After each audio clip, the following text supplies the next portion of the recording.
Lord, susunod po ako sa utos mo. Ako po si Father Fiel Pareha at ito po ang ating segment, ang Daily Devotion, na kung saan tayo po ay magdarasal, magbabasa at magninilay kasama ng salita ng Diyos sa buong taon. Manalangin tayo. Sa ngalan ng Ama, ng Anak at ng Espiritu Santo. Amen. Halina, banal na Espiritu, liwanagan mo ang aming puso at isip, nang maunawaan at may sa buhay namin ng iyong salita. Amen. Our Bible passage for today is from the Gospel of St. Matthew chapter 21, verses 28 to 32, and I will read it for you. What do you think? A man had 2 sons. He went to the first and said, "Son, go and work in the vineyard today." He answered, "I will not." But later he changed his mind and went.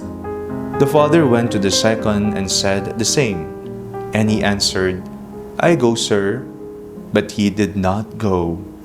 Which of the 2 did the will of his father? They said, "The first." Jesus said to them, "Truly I tell you, the tax collectors and the prostitutes are going into the kingdom of God ahead of you.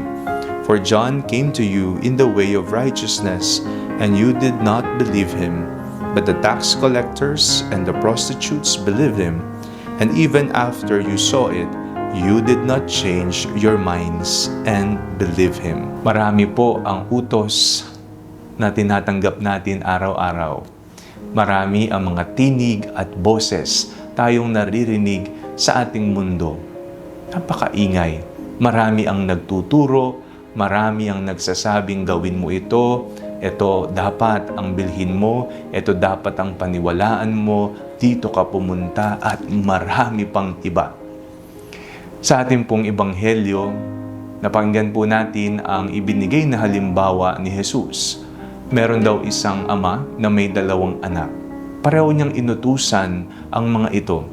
Ang una ang sabi, hindi pupunta, pero kinalaunan nagbago ang isip at nagtungo. Ang pangalawang anak naman, ang sabi, pupunta po ako, pero hindi naman pumunta.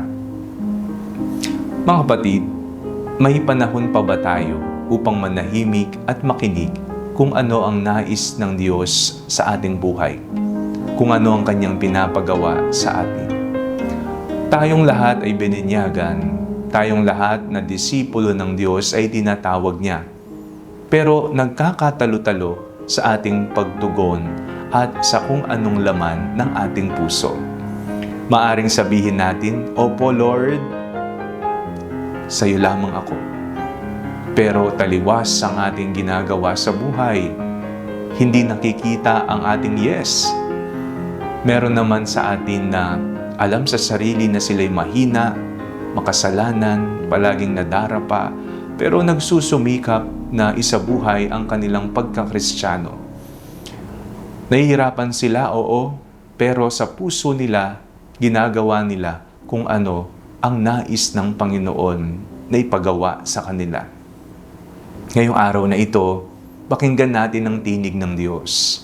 Tingnan natin, ano ang nais ipagawa sa akin ng Diyos? May oras pa ba ako para pakinggan at sundan ang Kanyang utos sa aking buhay?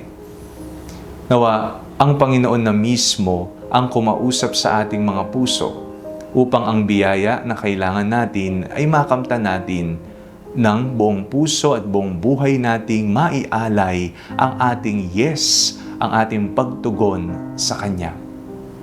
Nanalangin tayo. Panginoong Jesus, palagi niyo pong tulungan ang aming mga puso na tumalima sa inyong panawagan ng pagbabago.